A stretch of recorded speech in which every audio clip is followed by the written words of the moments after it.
हिमाचल में साजिश, दिल्ली में कत्ल। घूमना था बहाना, श्रद्धा को लगाना था ठिकाना। आफ्ताब को फांसी दिलाएगा ऑनलाइन ट्रांजैक्शन।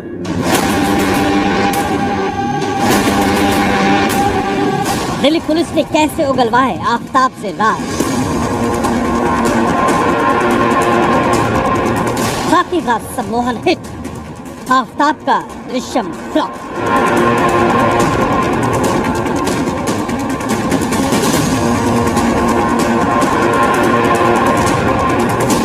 का तिलिस्म। आफ्ताब ने हिमाचल में रची थी बड़ी साजिश। क्या श्रद्धा का कत्ल हिमाचल में ही होना था?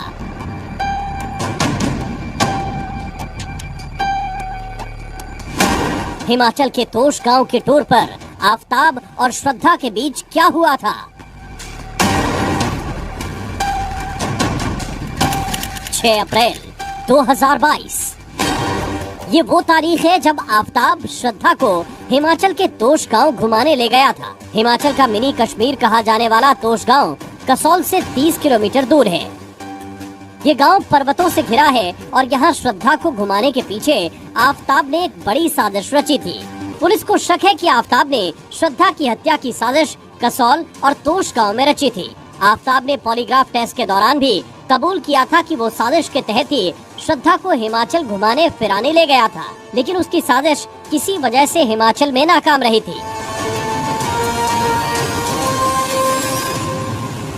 ये जानकारी मिलने के बाद दिल्ली पुलिस सबूत जुटाने के लिए तोश गांव के एक होटल के रजिस्टर खंगाल रही है। पुलिस ने यहाँ के सभी होटल को नोटिस देकर अप्रैल के महीने में ठहरने वाले गेस्ट की लिस्ट मांगी है। यहाँ जांच पड़ताल के दौरान पुलिस को अहम जानकारी मिली है।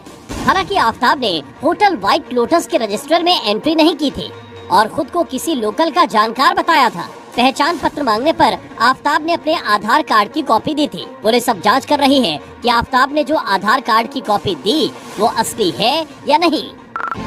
इतना ही नहीं, आफ्ताब और श्रद्धा ने होटल भी ऑनलाइन ही बुक कराया था और उसके लिए पेमेंट भी ऑनलाइन ही की गई थी। अब पुलिस के पास आफ्ताब के पेमेंट ट्रांजैक्शन की डिटेल मौजूद है।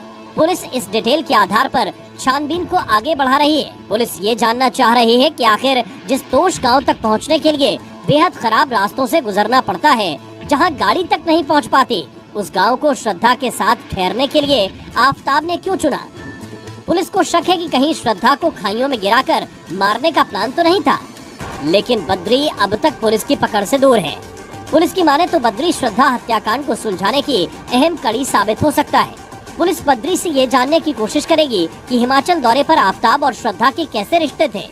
हिमाचल दौरे के दौरान क्या बद्री ने श्रद्धा के प्रति आफ्ताब के बर्ताव में कोई बदलाव देखा था। पुलिस ये भी जानने की कोशिश कर रही है कि कहीं बद्री भी आफ्ताब के साथ तो नहीं मिला हुआ था। हालांकि बद्री के गायब होने से पुलिस का शक और गहरा गया है। ये तो पहले ही खुलासा हो चुका है कि आफ्ताब ड्रग्स बेचने का काम करता था।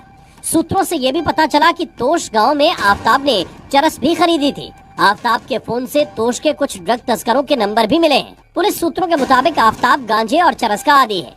आफ्ताब ने पूछताछ में कबूल किया कि वो नशे का आदी है। श्रद्धा अक्सर आफ्ताब को नशा करने पर टोका करती थी। वो आफ्ताब का नशा छुड़ाना चाहती थी। इस बात से नाराज होकर आफ्ताब श्रद्धा को पीटता था। यानी आफ्ताब के कई राज हिमाचल के तोश गाँव में छिपे हैं। अब पुलिस तोश के तिलिस्म को तोड़ने में लगी है ताकि श्रद्धा मर्डर केस के हर तार को सुलझाया जा सके। दिल्ली पुलिस का प्लान, आफ्ताब का दृश्यम डिकोड।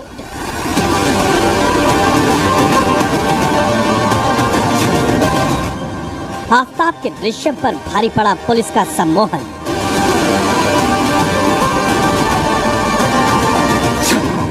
पुलिस ने किया जादू, आफ्ताब ने खोले राज। सलाखों के पीछे आफ्ताब से पुलिस की पूछताछ हो या फिर पॉलीग्राफ टेस्ट के दौरान आफ्ताब से सवाल किए गए हो, हर सवाल का जवाब आफ्ताब घुमा फिरा कर दे रहा है। कभी वो दृश्यम फिल्म की बात करता है तो कभी वेब सीरीज डेक्स्टर की। आफ्ताब न सिर्फ सच छिपा रहा है बल्कि वो सवालों के ऐसे जवाब दे रहा है कि श्रद्धा मर्डर की गुत्थी सुलझने के बजाय उलझती जा रही है। शुरुआत में आफ्ताब ने पुलिस को बताया कि श्रद्धा 22 मई को उसको छोड़कर कहीं चली गई थी। अब पुलिस ने टेक्निकल एविडेंस दिखाकर आफ्ताब के झूठ का पर्दाफाश किया। तब उसने बताया कि किस तरह उसने गुस्से में श्रद्धा का मर्डर किया। सूत्रों के मुताबिक दिल्ली पुलिस ने आफ्ताब के सीने में दब राज को उगलवाने के लिए उसे पूरी तरह अपने वश में करने का फैसला लिया।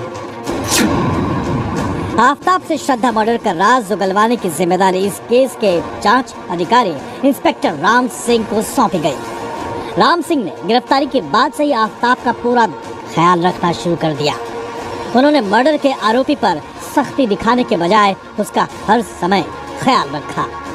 आफ्ताब जो भी खाने को मांगता था उसे दिया गया। इस तरह आफ्ताब राम सिंह पर भरोसा करने लगा और वो खुलकर राम सिंह से बात करने लगा। आफ्ताब पुलिस के सम्मोहन में जकड़ चुका था। खासकर उसे जांच अधिकारी राम सिंह पर पूरा भरोसा हो गया था। लिहाजा वो पुलिस को हर उस जगह पर लेकर गया जहां उसने लाश के टुकड़ों को ठिकाने लगाया था। पुलिस ने आफ्ताब की निशानी देह पर अलग अलग जगहों से 18 से ज्यादा हड्डियां बरामद की और उन्हें सीफिसल जांच के लिए भेज दिया। और अब यह हड्डियां ही श्रद्धा मर्डर केस में बड़ा सबूत साबित होने जा रही हैं। सूत्रों के मुताबिक फोरेंसिक जांच से पता चला है कि जंगल से मिली हड्डियां श्रद्धा की ही है। श्रद्धा की हड्डियों का डीएनए श्रद्धा के पिता से मैच हो गया। इतना ही नहीं, आफ्ताब के घर से मिले खून के निशान का भी फोरेंसिक लैब में जांच किया गया। ब्लड क्लॉट डीएनए भी श्रद्धा के पिता से मैच हो गया है। फोरेंसिक जांच से साफ हो गया कि आफ्ताब ने ही श्रद्धा का कत्ल किया। पॉलीग्राफी और नार्को टेस्ट के लिए आफ्ताब की हामी भरवाना भी पुलिस के सम्मोहन का हिस्सा था। सूत्रों के मुताबिक जब पुलिस ने आफ्ताब का पॉलीग्राफ और नार्को टेस्ट करवाने का फैसला किया और उनके सामने सबसे बड़ी चुनौती इसके लिए आफ्ताब को राजी करना था।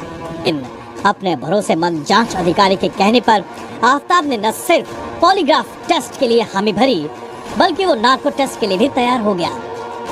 जाहिर है आफ्ताब को इस बात की थोड़ी भी भनक नहीं थी कि जिस पुलिस को दृश्यम की तर्ज पर अपनी कहानी सुनाकर गुमराह करने की कोशिश कर रहा था वो पुलिस उससे एक कदम आगे चल रही है और आफ्ताब को मोहपाश में फांसकर उससे सारे राज उगलवाती रही। पुलिस ने आफ्ताब का पॉलीग्राफ टेस्ट करवाने के बाद उसको नार्को टेस्ट करवाने की तैयारी कर रही है। फिलहाल आफ्ताब को 14 दिन की रिमांड खत्म होने के बाद 13 दिन की न्यायिक हिरासत में तिहाड़ जेल भेज दिया गया है। श्रद्धा के कत्ल का आरोपी आफ्ताब अब दिल्ली के तिहाड़ जेल में बंद है। इस जेल में आफ्ताब पर जबरदस्त निगरानी की व्यवस्था की गई है। उस पर 24 घंटे सीसीटीवी से नजर रखी जा रही है। इसके अलावा जेल के अधिकारी भी आफ्ताब पर कड़ी निगाह रख रहे हैं। जेल प्रशासन आफ्ताब की सुरक्षा को लेकर पूरी तरह से अलर्ट मोड में है। आफ्ताब को तिहाड़ के जेल नंबर 4 में रखा गया है। आफ्ताब को अलग सेल में रखा गया है। सूत्रों के मुताबिक इस सेल में 2 और कैदियों को आफ्ताब पर नजर रखने के लिए रखा गया है। इसके साथ ही सेल के बाहर 24 घंटे एक जेल कर्मी तैनात किया गया है। सेल के आसपास 8 सीसीटीवी कैमरे लगे हैं जिससे हर पल आफ्ताब पर नजर रखी जा रही है। आफ्ताब को जेल में ज्यादा चहलकदमी की इजाजत नहीं दी गई है। 26 नवंबर को आफ्ताब ने जेल में पहली रात काटी। इस दौरान वो तनाव में दिखा।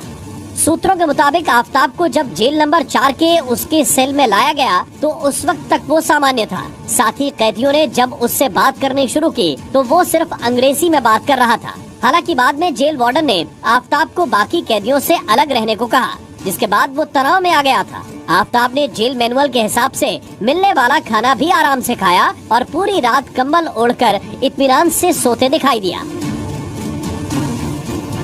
आफ्ताब जिस तरह पहले जेल में बेफिक्र दिखाई दिया, ठीक उसी तरह पुलिस रिमांड के दौरान थाने के हवालात में उसका बेखौफ व्यवहार देखने को मिला था।